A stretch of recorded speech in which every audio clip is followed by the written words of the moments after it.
So hello everyone, welcome to the new normal, how to prepare for the new normal webinar. My name is Gustavo Razzetti. I'm going to be hosting you today, and I see people joining.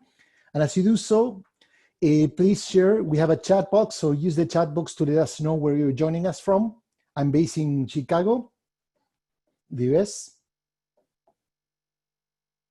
What about you? So we have people from Illinois, so neighbors from Peoria, London, Steve joining from Bristol, UK. We have people from Crystal Lake, Nottingham, South Wales, also UK. From Buenos Aires, Argentina, Oxford, so great. More people now from Louisiana, in Stravencourt, Rodrigo from Chile, Diego from Barcelona. As you can see, we have people representation from almost all continents. So it's great. I mean, I love these kind of events where we get to meet with people from all over the world and exchange our experiences. And I hope you guys are ready not only to learn from me, but also to exchange your knowledge and ask questions and learn from other participants as well. So I'm going to get started by sharing my screen. I have a presentation for this webinar, and I'm going to be asking you to participate at some point. So let me see if it's on display mode. Okay. So I hope everyone can see the presentation. Okay, so let's get started. Once again, this is how to prepare your organization for the new normal. As I mentioned, my name is Gustavo Razzetti. I'm the CEO and founder of Liberationist. We're a culture design company, a consultancy, and we help teams and organizations create fearless cultures. By fearless, we don't mean that we remove fear, because fear is a primary, very important emotion. It's kind of a sign of alert that keeps us on our feet. But what we do is to make sure that we can address all the emotions that get teams and companies stuck, so we can play at our best.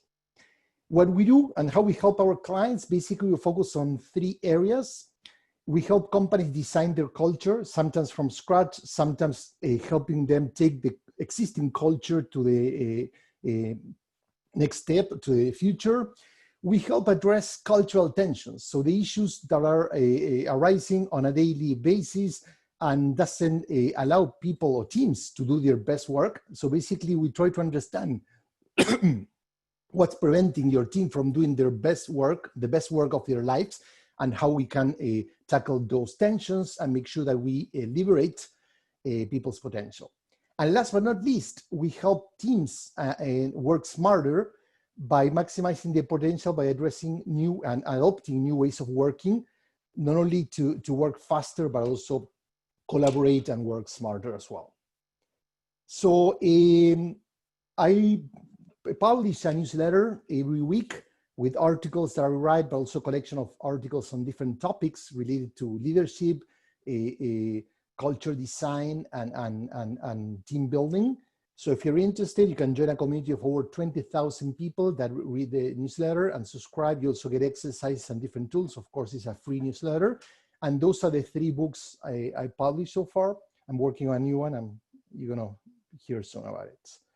So what about today?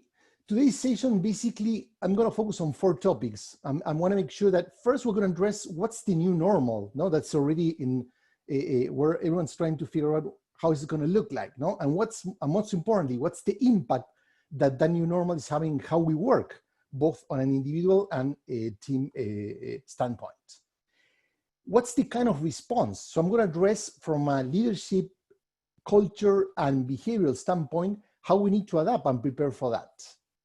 Throughout the webinar, I'm not going to only talk about insights and theory, but mostly I'm going to focus on what are the type of mindsets and tools that you can start adopting and experimenting and playing with. So at some point you're going to see, I'm going to share a tool and it's going to have a green circle that says play. Those are tools. I'm going to provide the link so you can access the tool for free and hopefully experiment. And of course, we're going to leave some room at the end so we can chat and address and answer all your questions.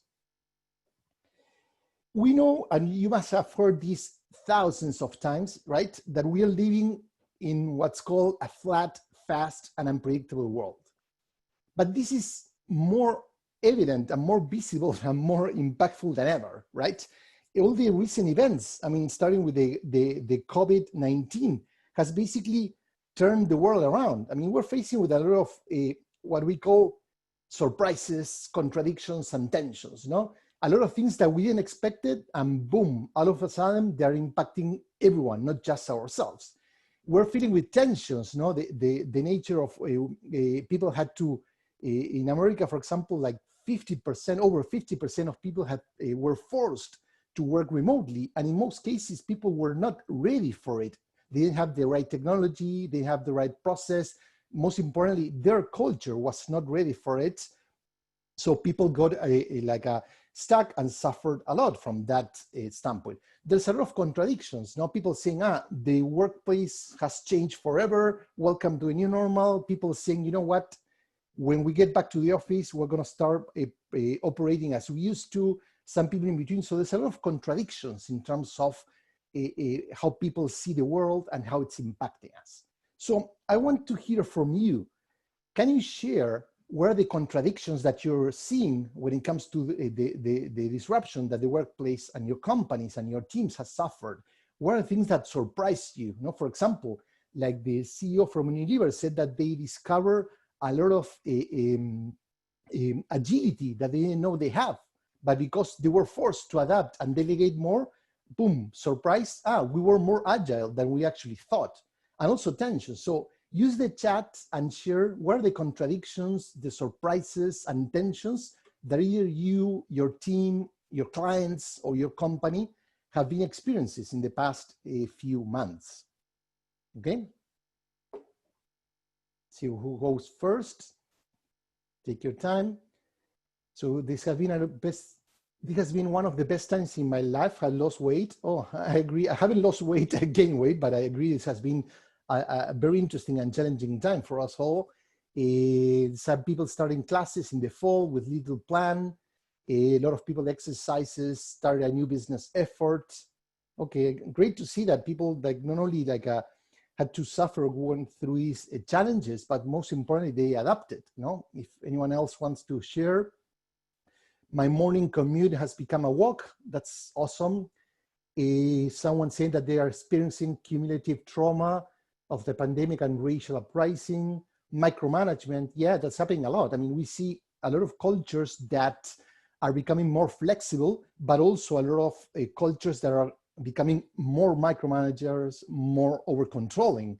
Lots of clients have been working very well in improving their leadership, start prototyping and proving products and different services. The culture has changed. As you can see, thank you all for a lot of responses, contradictions between cynical previous expectations around loss of productivity and science discovery that it proved to be much more intense and productive. That's perfect. Thank you, Horacio.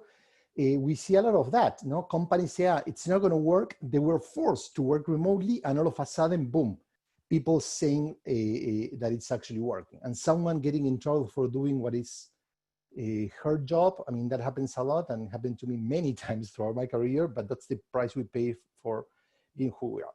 So we know that this is a very intense year, 2020, and there's a website, you can check it. It's called is2020over.com, which is kind of funny and not at the same time, that basically says, no, it's not over. Actually, we're not even halfway through the year. And you can see, even before the COVID-19, there are a lot of issues that started affecting, like fires in the Australia's forest. World War III almost adverted after US aggression against Iran. Different plagues that started in other stuff, earthquakes, outbreaks, temperatures rising. So a lot of issues, and the list goes on and on. And then we get into June, starting with a new Ebola outbreak in the Congo. And as you can see, that's not marked as classified. Basically, there's more to come.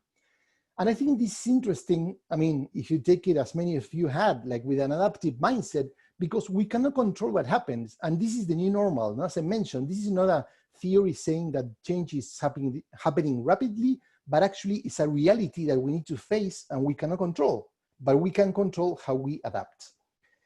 these global disruptions may become the new normal, no? And the way companies have to adapt and break barriers, no? There's a lot of pharmaceuticals that in the past, they saw each other as competitors, and they started like opening those walls and cooperating and working together because they know that they need to find a cure for the COVID-19. So something that's completely unexpected and unthinkable in the past.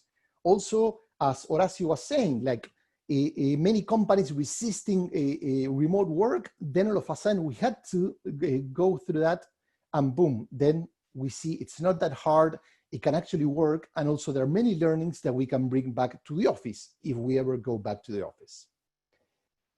This is not, I mean, for those familiar, of course, this is UK, but it's not America, and this is something interesting, like the killing of George Floyd, one African-American here in the US, not only created an uproar and a social movement across all 50 states in America, but most importantly, it spread super fast across, of course, Canada, and then Paris and London and Amsterdam. And we started seeing in different countries manifestations and protests because it became a global cause. I mean, not only racism is something that affects the America, but it affects many other countries as well. But the important is, after this collective behavior and this way of interacting via virtual platforms that accelerated because of the pandemic, when this happened, I mean, it was the perfect storm. So it magnified and accelerated this desire for people to speak up and join forces globally. And we're going to see more and more of these kind of behaviors, no? I always said that the society has become global in many years, but still many companies don't operate like that. They need to adapt to a reality that when one thing happens, it's going to affect your business across different countries much faster than you expect. There are many boundaries that are blurring. You remember this was one of the first of the many famous videos where we saw kids interrupting, in this case, a BBC newscaster working from home. She was sharing the news, and all of a sudden, her little kid interrupted having fun, and she became famous like in a second. So this is happening more and more. I mean, I was giving the idea a workshop with a lot of global people, and had one participant with the dog, another one is homeschooling people while taking the class, another woman with her 2-month-old baby, like trying to get an nap while she was asking questions and interacting. So the boundaries between what's private, our personal life, and our business life are getting like eroded. And this has a lot of good things, no? That we're getting to know more about our co-workers. We get to see their families, we get to see their houses and their homes. And basically, they can bring more of their personality, the way they dress and everything, to the workplace. On the other hand, we know that those boundaries are creating also tensions, as we said before, because where do we draw the line between how many hours I'm working or not, right? We know this idea, and as I mentioned, the face-to-face versus remote work, it's getting blurred, and we're going to talk about that. It's going more into a hybrid kind of approach, the line between professional and personal.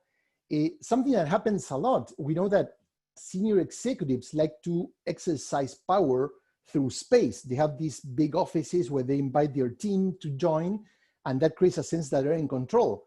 Today, we're all just this tiny little box on Zoom or Skype or whatever tool you're using, and even the CEO has the same space that everyone else. So there's no power space in the virtual, in a virtual meeting. And of course, as I mentioned, the idea, it was harder to speak up in the past. Today, the platforms and the acceleration of collaboration through technology is giving more room to activism and global activism. So we're talking about the new normal. So sorry to be the one to tell you, but there's no back to normal. So a lot of people had been working on a holding mode, trying for things to get back to how they used to be. And I'm sorry to be the one delivering the bad news, but this is not going to go back. We don't know what's going to happen for sure. Things are not going to change 100%, but many things that we've been experiencing are going to continue accelerating. So there's no back to how life used to be, especially in the workplace. and we're going to see how we can prepare and deal with this new normal. So I'm not arrogant enough to think that I have the answers, because I don't think anyone can. And as I mentioned, this is a very unpredictable and surprising and fast changing world. So more than trying to anticipate what's going to happen for sure, we need to adopt a more short-term planning, a faster and adaptive mindset and way of behaving.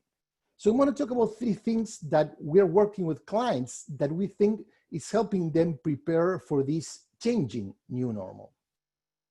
The first is the idea of collective leadership, as I'm going to explain. So we need to let go of the idea of thinking of leaders as individuals, and how can we create a culture that is ready to lead across all levels and all disciplines and all departments of the organization, and not just limited to a title or a certain power position.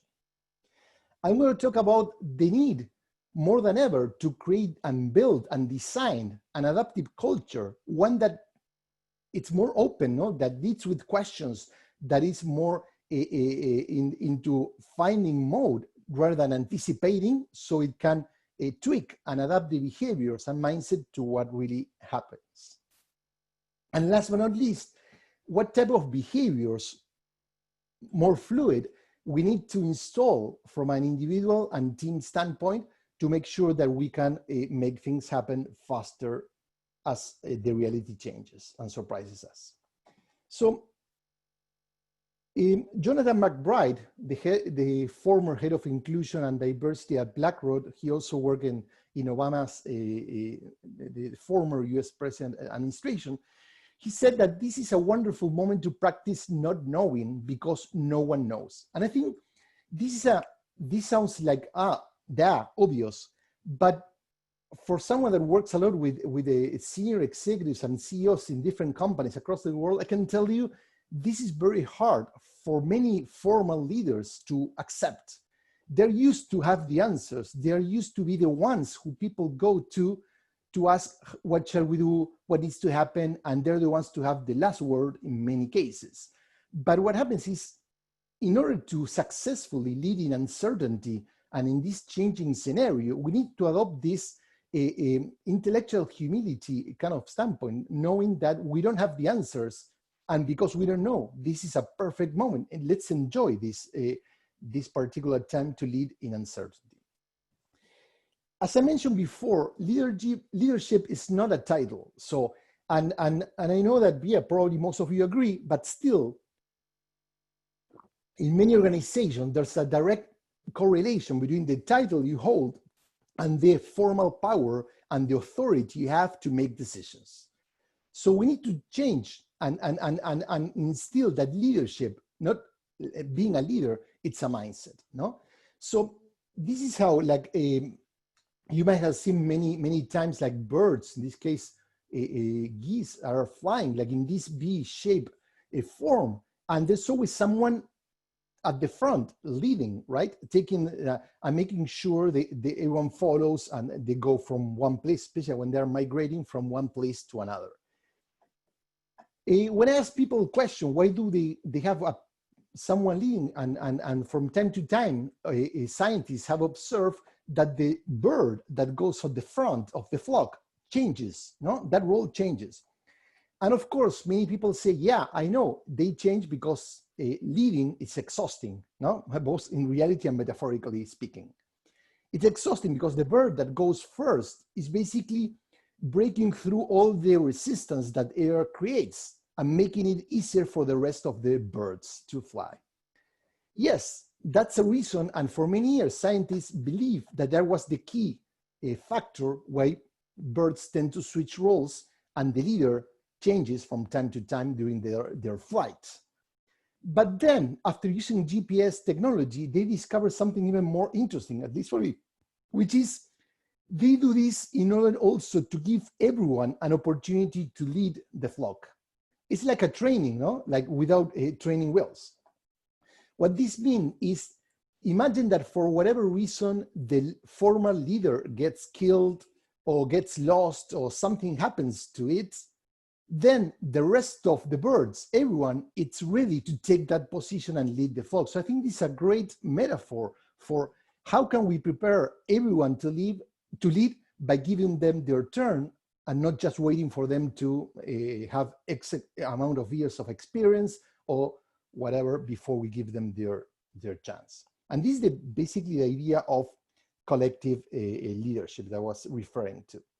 In that sense, no, one thing that happened, and I mentioned how the scientific community is collaborating more and more. And this is Dave O'Connor, one of the global most eminent scientists in immunology in the States. And basically he, under this, hey, let's talk, he started inviting professionals and scientists across the world to join a conversation about how can we find a cure for COVID-19. We know that traditionally, like the scientific community is very ego-driven. People want to get the credit.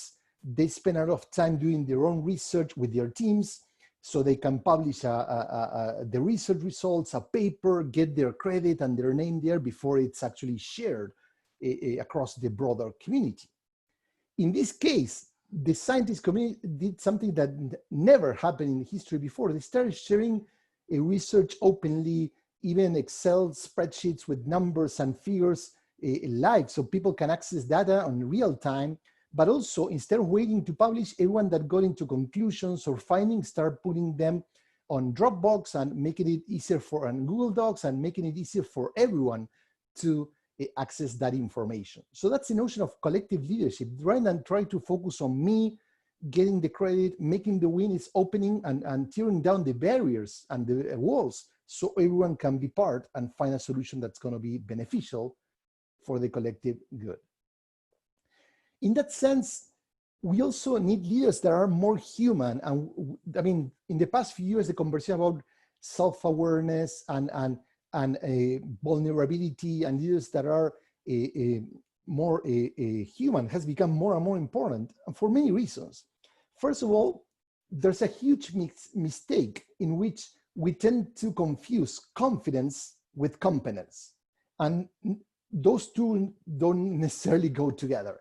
And this happens a lot, especially when people are recruiting, that usually the candidate that is the best one in terms of selling themselves or shows more confidence and being in charge and is more seductive, it's usually the one who gets hired, because we all fall into this trap, this bias, no? That we fall for the leader that's more confident or shows confidence, versus screening is that person has the capability, the skills, and the ability to really become a good leader, no? So is that person competent, not just confident? So we know that becoming more human is also about getting our ego in check, no? So we're shifting, no, from the less, no, from having clueless leaders that are not aware that they have a lot of blind spots, things about themselves that they don't know, no? They don't know what they don't know, from more self-aware leaders. Moving, as I mentioned before, it's less about looking for leaders that show confident and show in charge and more visionary, for leaders that are actually competent, that have all the skills and what it takes to actually move an organization or a team forward.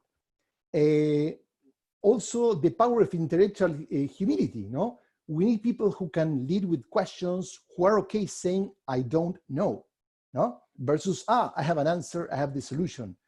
And as I mentioned before, this is rare, this is hard to find a leader that instead of trying to be a know-it-all can say, I don't know, let's figure it out, or what do you guys think? Like, leads with questions, not just with the right answer. And last but not least, rather than aiming for leaders that are charismatic, we need leaders that are a little bit more empathetic, that they can connect with people, relate to people, and try to understand what their teams are going through. An example of this is what happened, I mean, for example, the Columbia Sportswear CEO, like many other CEOs in different global companies, he was facing the challenge of, okay, sales drop, profit plummet, what are we gonna do? And the guy decided, instead of going the usual path of firing people, he decided to cut his salary from 6-7 figures to just $10,000 a year, which for a CEO in the US, it's really nothing. And basically with that, he was able to reallocate money to save other people. Something interesting also talking about being vulnerable and being human, it's what Brian Chesky, who happens to be the Airbnb's CEO, he basically published an open letter to all employees, not only to employees, but also he published it on Medium so everyone can access, telling people about the reality of the business. Business is suffering. We need to let go of 25% of our workforce. We don't know what's going to happen. No, once again, the new normal for a hospitality industry, we don't know. We don't know what's going to happen with Airbnb. We don't know how fast we're going to be able to recover. But in the meantime, we have to make this tough decision. Rather than putting an external company or the HR department in charge, he took the lead and talked to the employees. They decided to extend health benefits for people to make that transition easier, so to speak. They created like an alumni web page with all the candidates, and basically this directory was about promoting the people that used to work at Airbnb and all the great characteristics and things that they have to help them find a new job. So he didn't have to do that. That's not part of a CEO role traditionally. But in today's world, leaders don't just say, you know what, I need to cut my number, I need to cut my staff because the numbers are not in where they should be, and that's it. No, he owned the responsibility as a human being. What are the consequences? How they're affecting people, and help them do that. And someone is saying that this is a letter that it's a must read for every leader. That's Trish. Thank you for the suggestion. I agree. Everyone should read it. I mentioned that we like charismatic leaders, no? Visionary leaders, leaders like Steve Jobs, those guys that come and say, I'm going to change the world. And this is an example of what happened with Elizabeth Holmes, no? Former Stanford alumni. Basically, she created a company, Theranos, that was all based on that ability to seduce and impact people with a visionary approach and talking about a product that, to be honest, it never worked. It was a scam. And for whatever reason, not even the investors, people that put a lot of money, ask the right question or even say, you know what, can I check the prototype and test it and see how it works? No one dared to do that. And she already had, I mean, the company had orders in place with Walgreens and many huge pharmacy stores, and the product was fake. It never worked. It was all based on a lie, but because she was so seductive, she was so such a visionary leader, and her desire to change how blood tests can be done with just one drop, people wanted to fall into that lie, and no one asked the right question, no one challenged. So that's something really huge. We don't need visionary leaders. We need leaders that are able to hold us, no, as human beings. When we're talking about holding is about supporting people, understanding, telling people actually what's going on, rather than try to sell them an ideal vision of the reality.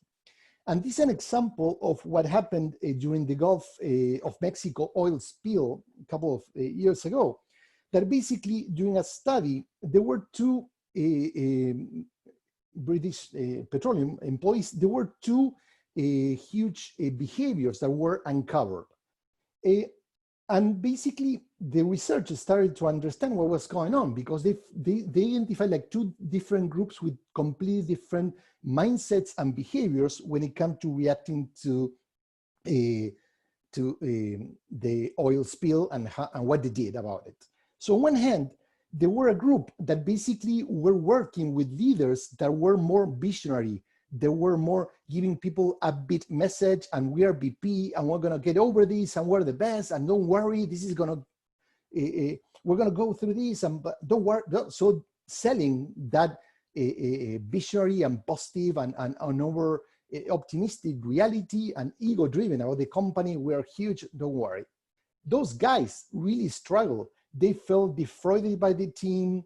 they felt like demotivated and actually lost faith in their leaders and in their company. On the other hand, the teams that were exposed to a more supportive type of leadership, no, leaders that basically reassure them, give them the reassurance, no, holding type of leadership that help them think clearly and say, you know what, this is what's happening, this is the event, these are the impact of the event, this is what we can do, and put him into action with a very like a rational but also a reassuring kind of way. Those teams, not only they felt much better about their leaders and about the company, but they were more effective in helping clean the spill than their teams that got paralyzed and frustrated, and many actually wanted to quit, if they quit at all or not. So talking about understanding how we lead and if we are visionary leaders or more of holding leaders and how can we improve, I think the Johari window, it's a perfect tool for those who want to understand what our blind spots, what are the things that I know about myself and others know, what's the mask, you know, the things that are private for other people, but we know about ourselves, and then unconscious level. So I'm not going to get too much into the tool, but I want to recommend you that you go here and you can read an article on how to use the Johari window, which is very simple. It's a tool that helps you assess yourself, get feedback from others, and then compare and map all the findings in the different quadrants. And the most important thing is to understand what are your blind spots, no?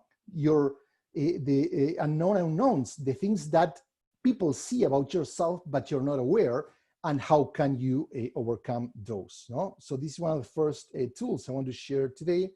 So once again, there you have, you can take a screenshot or watch the video later, liberationist.org Johari window. You're going to be able to download not only the tool, but also like a facilitation guide for you and also your team. No, this is a great exercise for a team to do together to work on identifying blind spots and how you're leading. So summarizing the first part of the three aspects, collective leadership is about creating a network of leaders than individual leaders, embracing a more human type of leadership, and rather than being a visionary leader or embracing visionary leadership, being more holding, not supportive of people, providing reassurance, but being more concrete. So we're going to get into the second aspect of culture, which is how can we create an adaptive culture? And hopefully the video, yeah, there it goes. You may have seen these birds, no, in the past, which are really, really, really great. Starling murmurations. They're like clouds and form different shapes. They're really wonderful to see. I've been lucky to see them live many, many times. And one thing that's really great about this, you don't get to distinguish the self, not the individual, from the shape. It looks like a unity. And that's the most important thing about culture, no? It's not just about one person, but seeing the unity, the whole.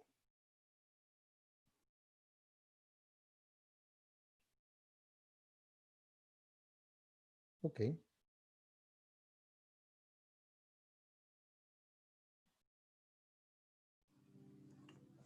I lost my presentation. Perfect. Give me 1 second.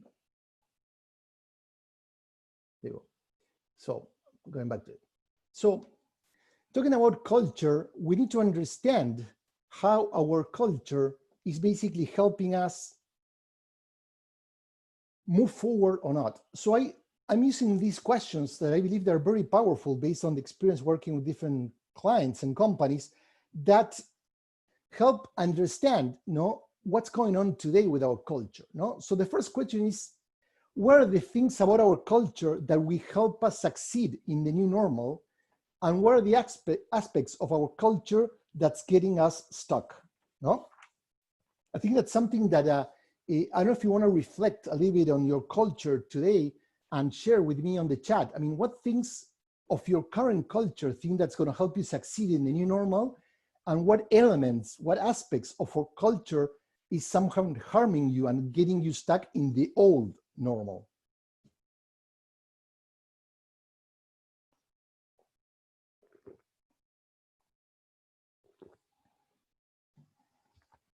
You can answer either question or both, whatever comes to mind. So think about if you're a consultant, you can think about your company or also your clients, no? So we have Alexandra, like old patterns of thinking. I hear that's getting the company stuck, right? Yeah, stuck. Sorry, she put there. Anyone else? The new culture, agility, innovation, like remote working, stuck, still don't have a learning culture despite how you need to adapt. Thank you, Evelina. That's really true. We have always done it this way. So those mindset that we have one single way of doing things and we don't want to change. The simple fact that things are out of joint offers, new spaces, new possibilities become more accessible. Okay, so I think that's a new opportunity. In government, we have, I lost that one, give me a second. Old cultures, negative attitudes, yeah. So we can go on and on. I mean, I recommend that you facilitate this exercise with your team. First ask one thing and then the other and then compare. People and co-design will help us succeed. Thank you, Luis. I think that's important that people can answer these questions first on their own and then share with the group. So you're gonna get more interesting kind of stuff. Alexandra, it's the success, the embrace, the try and error approach. Absolutely. So I think one thing that's critical for companies to have a real purpose. And I know that's a lot of conversation for the past few years about purpose-driven brands, purpose-driven teams, and of course, purpose-driven organizations. But when push comes to shove, very few companies actually live their purpose because it's easy to be a purpose-driven company when things are okay. But like here, I mean, this example from Ben and Jerry to step up and speak up and be true and name the problem as is, that takes a lot of guts and a lot of purpose. We know that many companies like Disney and so on posted on social media. Many were like cookie cutter, copy pasted kind of messages. Even they all look the same, like created by the same designer saying, oh, we are sorry, we empathize. But they were trying to show empathy, but very few were aggressive enough in a good way, like Ben and Jerry's, to say, you know, God, we have an issue. This is called racism. We need to name the problem as is, and we need to do something as a society, no? There were a lot of comments about like when we talk about diversity from an individual standpoint or racism from an individual standpoint, Adam Grant was saying today, people think, it's not me, it's someone else's. But when we tackle it from a societal, from a more organizational and systematic approach, then we all understand that we have a part that we need to play and we all need to change our behaviors and not blaming to someone else. This is for those who are not familiar, this is the culture design canvas. It's one of our framework, but also a tool to map culture in one page that we use with different companies and also train consultants to use it with our clients as well. You can download this tool that I think it's a great, if you haven't mapped your culture, it's a great way to do it. But if you have, I mean, what we advise our clients, even if you have a culture canvas of your company, it's a perfect moment to start identifying within all of those 10 blocks, no? Think about your purpose, your rituals, the way we promote psychological safety, what are our norms and rules, or the way we make decisions. Go through the different blocks and ask those two questions. What elements are helping us adapt to the new normals, and which elements of the culture are getting us stuck in the old normal? Another thing that's very important, and Luis Salas, who's showing, if you want to find this familiar, which is basically, we need to have a shared vision of the future. And when I talk about shared vision, I'm not talking about the company and what we want to achieve in terms of business and innovation and impact in our industry. I'm talking about how people relate to the future, how they think future is going to happen, how it's going to affect them. Do they feel optimistic or pessimistic? So basically, where do they stand individually and as a team when it comes to the future? Do they think that they're in control, that they can manage things to adapt, or that basically the future is going to happen to them and they have to wait for someone in the company or someone at a macro economic level to take care of things for them. No? So in that sense, you might be familiar with the Polak game, which is a very simple matrix where you can map. And once again, you can do this first individually and then collective as a team to see, is our vision of the future optimistic or pessimistic? No? Do we think we can make we can make a difference, or we think that we're not? And that's going to create like 4 quadrants. No? So people that are powerless because they think the future is gonna suck, they cannot do anything about it. I'm gonna give you some, no? The world is going to hell and no one can do anything about it. No, not me, nor my boss, nor my boss's boss. So, we're powerless and almost we're giving up. Passive, no? People that are saying, yeah, we adapted to the new normal, things are getting a little bit better, but you know what? It's not on me to make any changes. I need to wait for my boss or someone else's to take care of things, and then I will follow through. There's also people that are realistic, no? That they believe that they can make a difference probably, but the future looks a little bit too bleak.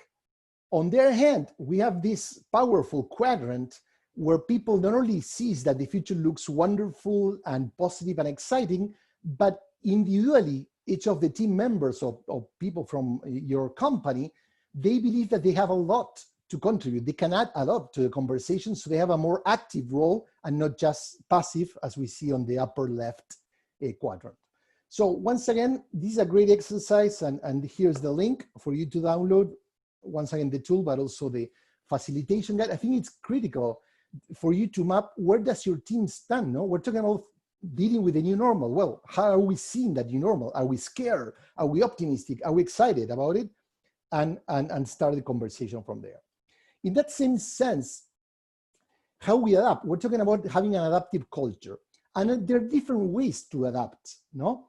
So there's companies that basically resist change, driving to inaction, and the group becomes really dysfunctional, and especially during a fast global changes like we are facing nowadays, they tend to collapse, no? Because they are not able to make any efforts, and they get stuck. In level 2, people that adapt to survive, no? So they make changes because they have to, but they don't change everything. And then level 3 is when you're able to own that adaptation and thrive, not only because you're catching up, but you are excited, you're surfing the wave, so to speak. So this gives us 2 key approaches, no? If we adapt to survive, we're being reactive. Basically, we let external forces make us change. We don't own that change. And we focus on maybe adopting new behaviors. I'm going to work remotely. But as some of you said, we're not changing the culture. We're not changing the mindsets. Adapting to thrive means not only to be internally driven, but also to make sure that not only we're adopting new ways of working, new ways of behaving, but we're changing our mentality, our mindset, and the way we do things and think about our business. An interesting play tool that you can use is, this comes from Liberating Structures, the what, so what, now what. And basically it's a tool that helps assess, okay, every time we're facing a new disruption, regardless if it's a minor event or a huge one as the COVID-19, what's happening? So instead of getting into panic mode, let's name the problem, define the problem, then identify how it's going to impact us in the short and long term, and then focus on what can we do, own the action, no? Now what? Similar to that, you can check this exercise that's going to help you identify what are the mindsets that are blocking your organization. No? You said, some of you said, that's not how we do things here. That's not the way we used to work. We don't have resources. We're not prepared for that. No, those are mindsets that limit our ability to change versus mindsets that are more into questions. How might we do this? How can we reallocate resources? We don't have money, but we can reallocate the money that we already have to different priorities. No? Being more adaptive requires having an amplifying, liberating type of mindset. So summarizing, an adaptive culture requires that you and your team have a shared vision of the future, how you're going to approach that future, that you adapt proactively, not reacting to change, and you adopt liberating mindsets in your everyday work. Then when it comes to behaviors and talk about fluid behaviors, this affects how we make decisions. So we know that when we're under pressure, especially during a lot of a crisis, executives tend to shut off, they stop listening, they try to follow their gut more, and many times they make more mistakes. One thing that's important, I mean, acting promptly, it's important, but so is alignment. So if you're trying to move too fast without having your team on board, that can harm the organization. But also, when we're in the middle of a crisis, going back to the what, so what, now what, if we don't assess the real problem before jumping into action, it can be harmful for the team, no? So there's a lot of research from McKinsey that shows that when teams slow down and they become quiet and more relaxed and more self-aware and mindful, they can make better decisions and act quicker because they are able to assess the real problem before jumping into it. So inaction is not good, but reacting too fast can also be a problem. An example of this is Gravity Payment, also another company hurt by the recession, had to lay off 20% of employees or go bankrupt. That was the challenge for the CEO.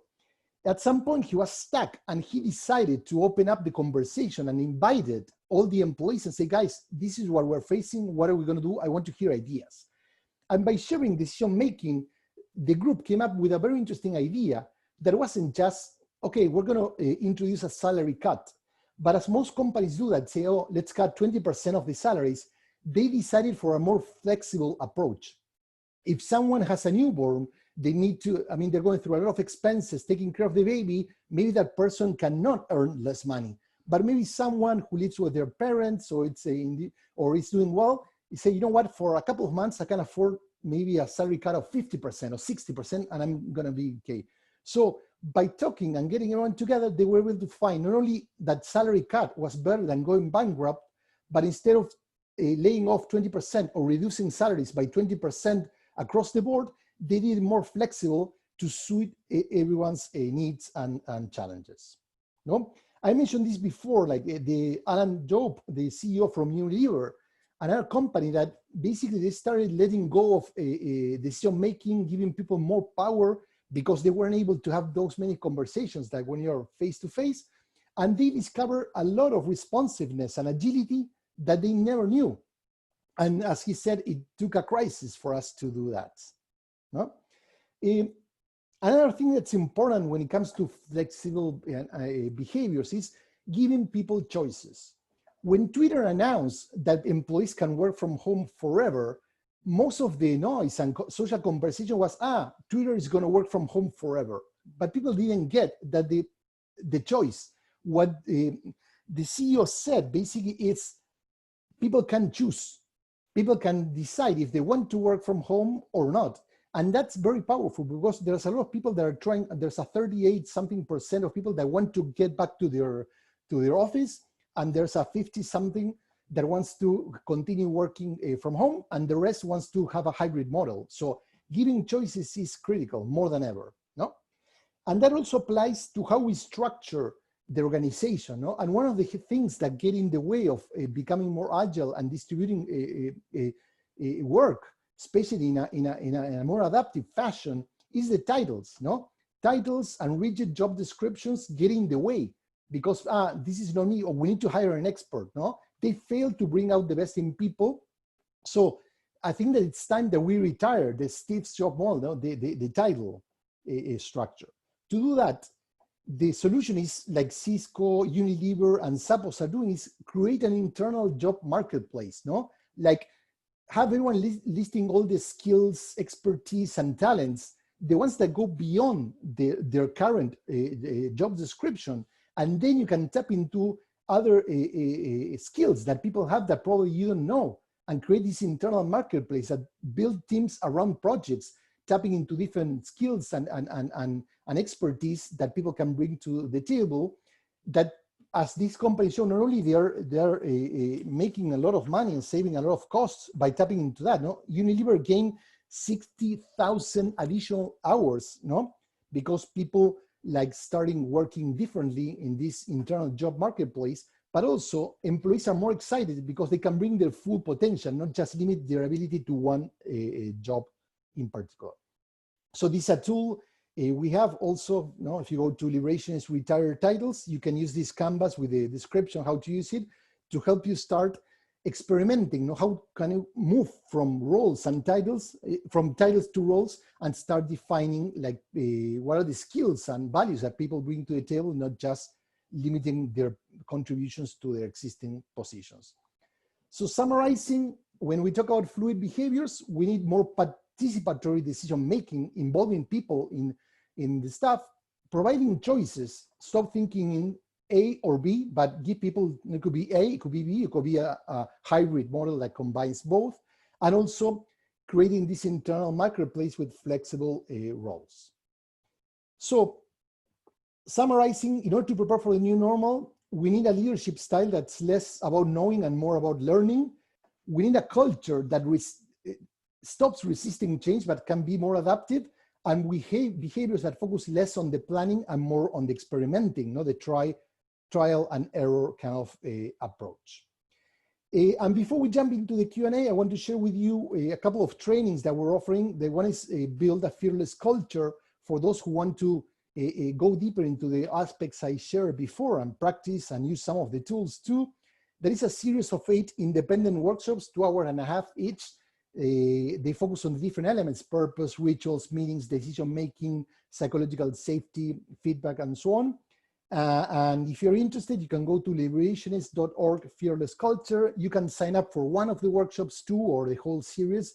They're really exciting because people are getting to very interesting conversations, but we're not theorizing about purpose or values, but we're actually coaching people to use very actionable tools and how they can apply those to their organizations. Not only the ones I share, but many others that we have for each of the modules. And of course, this has become now a classic. We have run like over 20, I guess, culture design masterclasses, more than half online, live online. It's a full day masterclass that you can go to liberations.org masterclass, and we're running many in English and some in Spanish over time, and always limited to only 12 participants. They're very hands-on, full day masterclass. People learn a lot, not just from me and my team, but most importantly from other participants, sharing experiences and everything else. So thank you for being here. I appreciate your time and all the contributions throughout the workshop and the webinar, sorry. And those are my contact information. And now it's time, if you want to ask questions, make comments, whatever, I'm here for you. And thank you again for being part of this webinar on preparing for the new normal.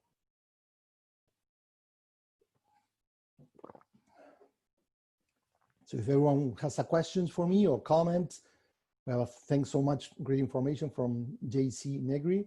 Anyone else wants to?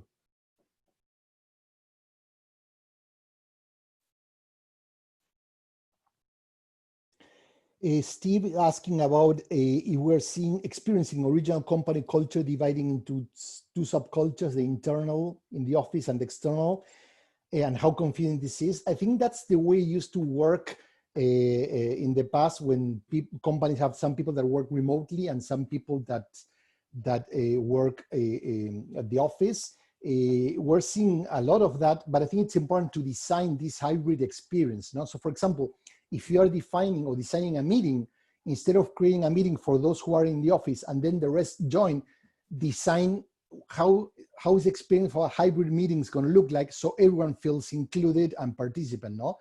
And also, Steve, I mean, there's a lot of people that want to move into the hybrid. So I think that's also going to help, because there are going to be people that they want to have a few days to work from home as a choice. So they're going to be moving from one place to another. And also I think that because many people experience working from home now, they are more empathetic. But of course, that's something that we need to be mindful and make sure it doesn't affect how the company works. Thank you, Dan, for your kind words. Great. Was this recorded? Yes. See, Alicia is going to be in my session tomorrow. Thank you. Thank you. A lot of great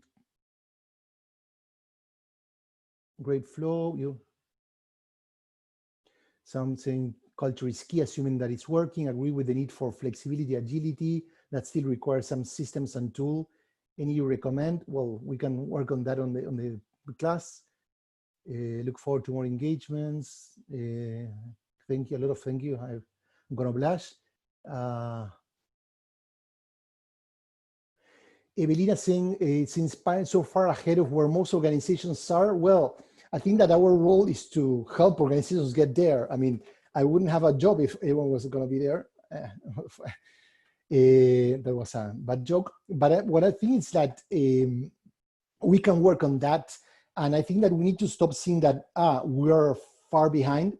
I think that this dramatic change has created a lot of issues, and now we need to kind of learn from that and how can we apply. That's why that question that when I work with teams, what is holding us from becoming better, and what have we learned? I mean, there's a lot of people that suffer during the initial month of the lockdown and working from home, but now all the stats that we're seeing from different applications and companies are showing that productivity is rising.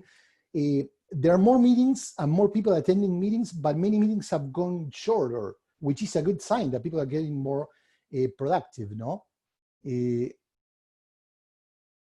Money, Tim Shia has a question about money. Yeah, I think that's important that we talk about money. And when we talk about distribution decision, one of the things that we work with many clients is money should be how we allocate the budget, no? Like the example I give, if we need to cut money, we involve people. But if we have money to give people promotions and raises, why don't we give the budget to the team and let them decide? There's a lot of companies that are doing that, applying a transparent salary kind of a policy, and that's working perfectly well. And once again, every time I tell people give more freedom, they're afraid. But all the experiences, not only ours, but many large companies, shows that the more trust we give people, the better they respond. No, so that happens with Netflix when they started with the limitless vacation policy, that people can take as much holiday as they want, and then sorry, Tim, if you can send me an email, I can send you examples later because I have another question. I don't want to lose the track. So I think it's important that when we give freedom, people really reply in a good way. So it's a question that you train managers to use your culture canvas, or better for a consultant, coach, practitioner to guide a leader and their team through it. It all depends. I mean, we have a lot of clients that we coach the sessions, but at the end they learn how to use it. So we get the conversation started and then help them. There are some clients that attend our master classes, so they have people that can lead the conversation and use the tool, not only the canvas, but other tools from our toolkit on their own. But then they realize they get stuck at some point and they ask us to come and help them in some point. So it's a combination, and we're open to any. So that's why we're offering master classes for those who want to train their teams to use the tools on their own, and others that want our help. So also a hybrid model, no? That's breathing and acting what we preach, no? Basically, hybrid is the new way to go, no? Give people the tools so they can do it on their own, but also help them a little bit if they want to. I'm checking to see there is enough wealth in the world. We need to make that an operational reality. Tim, that's a fantastic thought, of course. And I think there's a lot of people like Twitter CEO that's donating a tremendous amount of money to different organizations. And actually he's offering a Google Doc that you can check how much money he's donating to each organization. We're talking about millions and billion, I would say, dollars. And he's trying to help other people to do that, because there are some people that are filthy rich and they can share that with other people that are really suffering. So I think it's a great stuff. JC Negri, I don't have a podcast of my own, but I participated in hundreds of podcasts, so you can check there. And if you don't go to our website, I mean, in our YouTube channel, I have some of the recordings, but also a lot of webinars and free stuff that we did in the past. So we have all the recordings like this one and many others if you want to check. Okay, so I don't know if anyone else has another question. I think it's a new message. Okay, great. So it's time, guys. I don't know if there's one more minute if someone has another question. If not, I'm going to be stopping the recording. What is my new book about that stretched in college? I mean, actually, I'm working on two books. One is about culture design, focusing on all the toolkits and with examples, trends, and so on. And the other is about fearless leadership. So that's more inspirational, more human, more about exploring how can we become a better leader. And the other one, it's more about culture design. So I'm working on both on parallel paths. I'm going to be announcing dates and so on and see which one comes first, because a lot of work. And thank you for asking. And can we have the recording? Yes, everyone's going to receive the recording. So later, probably today, and also with some links to the tools and stuff that I share, some articles that you can read if you want to go deeper. And that's my email. Once again, gustavo@liberations.org. If you want to find me, if you go to our website, you can also check our YouTube channel for more recordings and webinars like this. The slides, no, we don't share slides, but you can see the presentation on the recording. Let's see.